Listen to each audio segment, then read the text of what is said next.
بسم اللہ الرحمن الرحیم۔ معزز خواتین و حضرات، السلام علیکم ورحمۃ اللہ وبرکاتہ۔ دنیا میں اچھے برے انسان ہر دور میں رہے ہیں، لیکن دلچسپ بات یہ ہے کہ ہر دور کے باغیوں کا ایک جرم مشترکہ رہا ہے۔ اسی پر آج ہم اللہ کی پاکیزہ کتاب قرآن مجید کی روشنی میں بات کریں گے، لیکن معمول کے مطابق سب سے پہلے آیت مبارکہ کی تلاوت کرتے ہیں۔ اللہ رب العزت ارشاد فرماتے ہیں، مستكبرين به سامرا تهجرون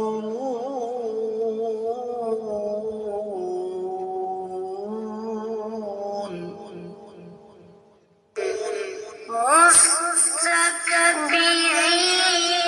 به سامرا تهجرون۔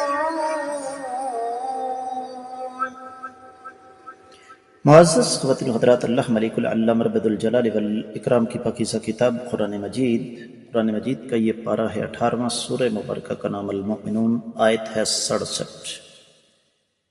اور اس آیت مبارکہ میں اللہ ملک العلم رب الجلال والاکرام نے دراصل پچھلی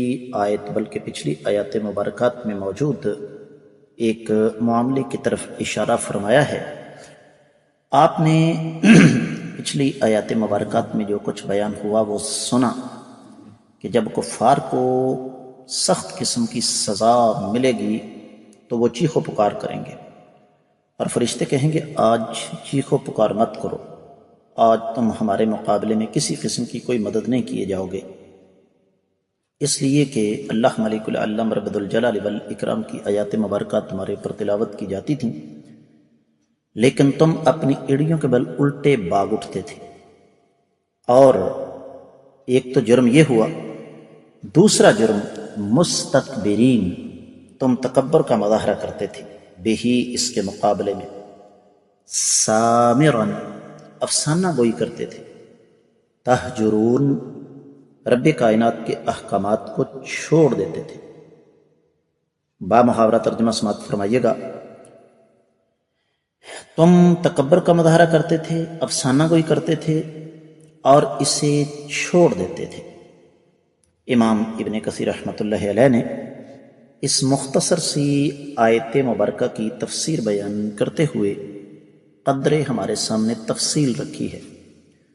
فرماتے ہیں کہ اس کی تفسیر کے حوالے سے اہل علم کی دو آراء ہیں۔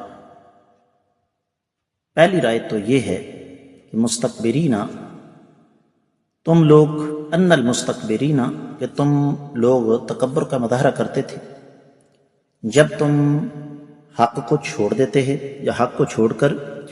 اپنے آباء و اجداد کی رسموں کو، ان کے رواجوں کو، ان کے طور طریقوں کو ترجیح دیتے تھے۔ تمہارے نزدیک تمہارے آباء و اجداد کے اقوال، ان کے طور طریقے، ان کی رسمیں یہ زیادہ اہمیت کی حامل تھی۔ پھر امام ابن کثیر رحمۃ اللہ علیہ نے ایک لغوی بحث یہاں کی ہے بہی کے حوالے سے، کہ یہ بہی کی جو ضمیر ہے یہ کس طرف جا رہی ہے۔ تو وہ کہتے ہیں کہ اس میں ایک رائے تو یہ کہ یہ حرم مکی کی طرف ہے، کہ تمہیں اس بات کا ظن تھا کہ ہم حرم مکی کے وارث ہیں، اور جو لوگ اس اعزاز سے محروم تھے ان لوگوں کے مقابلے میں تم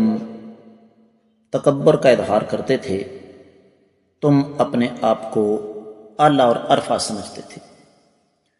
دوسری رائے یہ ہے کہ یہ ضمیر قرآن کی طرف لوٹتی ہے، کہ تم لوگ اللہ تعالیٰ کے قرآن کے مقابلے میں تکبر کا مظاہرہ کرتے تھے، کبھی اس کو جادو کہتے تھے، کبھی شرک کہتے تھے، کبھی اس کو علم نجوم کہتے تھے، دیگر تمہاری باتیں تھیں جو ساری کی ساری باطل اقوال پر مشتمل تھیں۔ اور تیسری رائے یہ ہے کہ تم کائنات کے امام صلی اللہ علیہ وآلہ وسلم کے مقابلے میں تکبر کا مظاہرہ کرتے تھے، آقا علیہ الصلوۃ والسلام کو برے برے القابات دیتے تھے، کبھی شاعر کہتے، کبھی جادوگر کہتے، کبھی تم لوگ کاہن کہتے، کبھی نعوذ باللہ جھوٹا اور پاگل کہتے. تو تمہاری یہ ساری کی ساری بکواسیات بالکل باطل. وہ تو اللہ تعالیٰ کے بندے اور اللہ تعالیٰ کے رسول صلی اللہ علیہ وسلم ہیں، جنہیں رب کائنات نے نبوت اور رسالت کا تاج پہنا کر قیامت تک کی ساری مخلوق کے لیے رحمت بنا کر بھیجا. اور یہ اس ہستی مقدسہ کے کمالات میں سے ایک ہے کہ اللہ تعالیٰ نے انہیں اس مقام پر لا کھڑا کیا کہ آپ علیہ الصلوۃ والسلام نے ان لوگوں کو اوپر اٹھایا جن کی حیثیت معاشرے میں انتہائی زیادہ کمزور تھی. دوسرا قول یہ ہے کہ مستکبرین بھی سے مراد یہ ہے کہ تمہیں اس بات کا زوم تھا کہ ہم بیت اللہ کے وارث ہیں، اس کے متولی ہیں، جبکہ اصل میں بیت اللہ کے وارث اور متولی تو وہی لوگ ہیں جو اللہ تعالیٰ سے ڈرنے والے ہیں. اور اس حوالے سے پھر امام ابن کثیر رحمۃ اللہ علیہ باقاعدہ اپنی سند کے ساتھ سیدنا عبداللہ بن عباس رضی اللہ تعالیٰ عنہما کا قول لے کر آئے ہیں کہ سیدنا عبداللہ بن عباس رضی اللہ تعالیٰ عنہما انہوں نے ارشاد فرمایا کہ مستکبرین بالبیت، یہ لوگ بیت اللہ کی وجہ سے تکبر کا اظہار کرتے تھے اور کہتے تھے کہ ہم بیت اللہ کے والی ہیں، اور اس بات پر انہیں تکبر تھا کہ ہم اس کے بنانے والے اور ہم اس بیت اللہ کو سنبھالنے والے. اس پر بھی انشاءاللہ ہم بات کرتے ہیں. اساس اور بنیاد جو تھی وہ متکبرانہ سوچ، وہ غرور تھا، اور یہ وہ غرور ہے جو انسان کو ذلیل و رسوا کرتا ہے. دیگر کتب تفسیر کا جائزہ لیا جائے تو اہل علم نے اس پر بڑی لمبی چوڑی تفصیل بیان کی کئی ایک حوالوں سے. مثال کے طور پر معزز خواتین و حضرات، امام ابن جریر، امام قاسمی مادی قریب میں، امام سعدی، اور پھر اسی طریقے سے امام رسعنی، اور پھر امام قرطبی، ابن عطیہ، اس کے ساتھ ساتھ دیگر اہل علم یہ فرماتے ہیں کہ مکہ والوں کو جس چیز نے سب سے زیادہ خراب کیا، سب سے زیادہ تباہ کیا، وہ یہ تکبر تھا کہ انا اہل الحرم، ہم حرم کے والی ہیں. اب پھر اہل علم نے یہ تہجرون کے حوالے سے ایک قراءات کی بحث چھیڑی ہے. ایک ہے تہجرون اور ایک ہے تہجرون.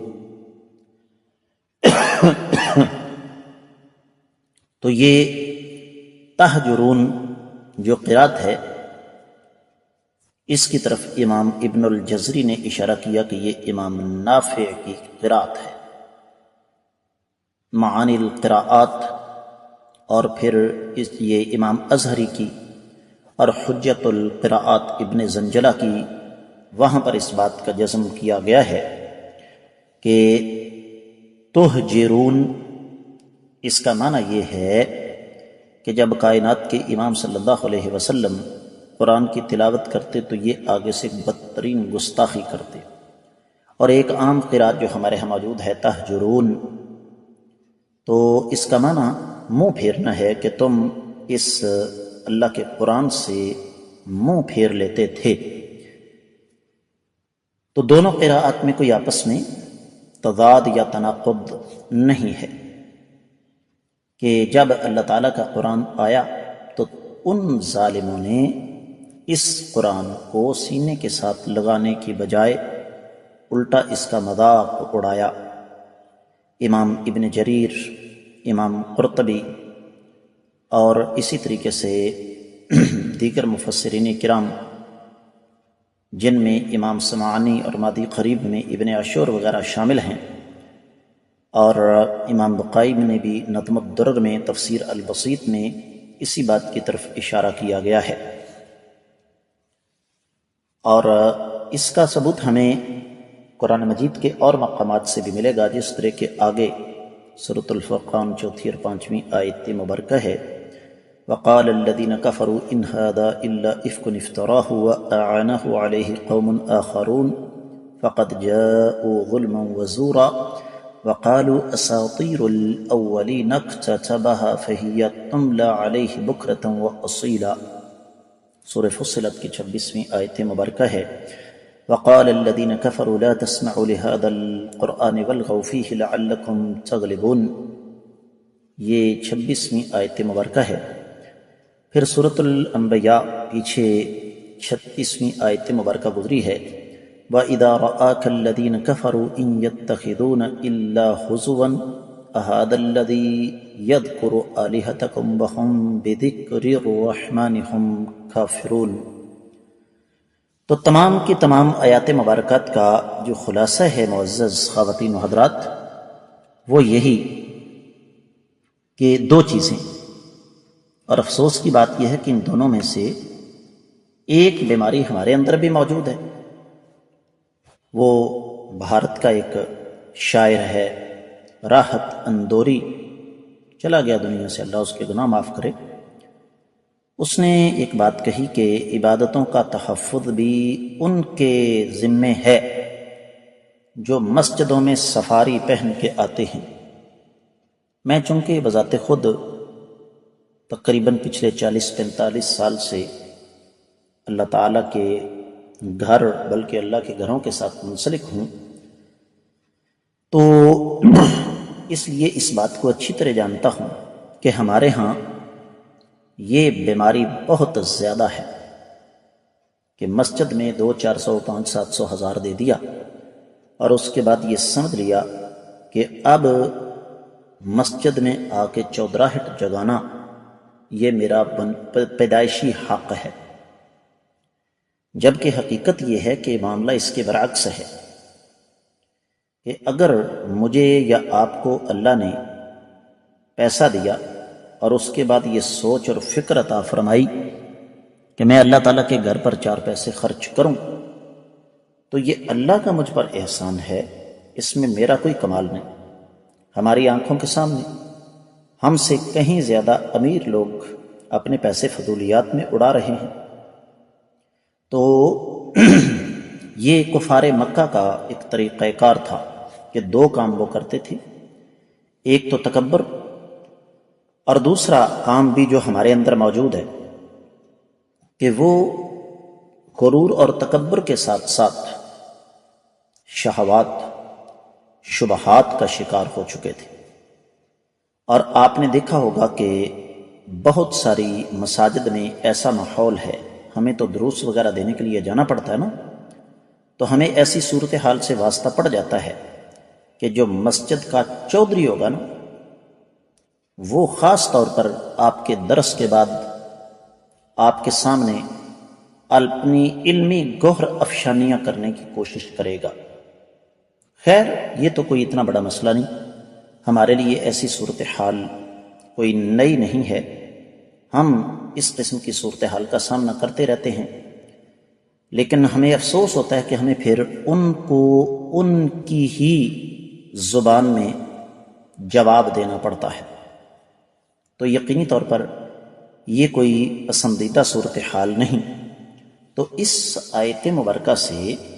جو بنیادی سبق ہمیں ملا وہ یہ کہ ہر دور کے باغیوں کا مشترکہ جرم تکبر اور اللہ تعالیٰ کے دین کو چھوڑ کر اپنی مرضی مسلط کرنے کی کوشش، ہمیں ان چیزوں سے پرہیز کرنا چاہیے۔ اس کے ساتھ ہی اس آیت مبارکہ کی مختصر تفسیر مکمل ہوتی ہے۔ میں آپ لوگوں سے خصوصی طور پر یہ توقع رکھوں گا کہ آپ ان اسباق سے خود بھی فائدہ اٹھائیں گے اور دوسروں کو بھی دعوت دیں گے۔ میں سمجھتا ہوں کہ میری آواز بہت سارے اہل علم تک بھی پہنچتی ہے، آپ لوگوں کی محبتیں میرا سرمایہ ہیں، لیکن اس محبت کا عملی ثبوت یہی ہے کہ آپ ان اسباق کو زیادہ سے زیادہ آگے لوگوں تک پہنچائیں۔ اس کے ساتھ ہی آج کے سبق سے اجازت دیجیے۔ السلام علیکم ورحمۃ اللہ وبرکاتہ۔